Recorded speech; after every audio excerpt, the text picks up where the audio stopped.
इचलकरंजीत धनादेश न वटता परत आल्याप्रकरणी सुनील बळवंत तारदाळकर राहणार कबनूर याला दोषी ठरवून येथील प्रथम वर्ग न्यायदंडाधिकारी यांनी कोर्ट उठेपर्यंत शिक्षा व 35,61,763 रुपये नुकसान भरपाई देण्याचे आदेश दिले. नुकसान भरपाई न दिल्यास 1 वर्ष सश्रम कारावासाची शिक्षा सुनावली.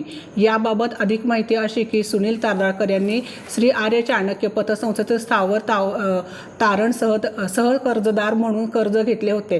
त्याच्या फेडीपोटी पतसंस्थेला 17,80,868 रुपयांचा धनादेश दिला होता.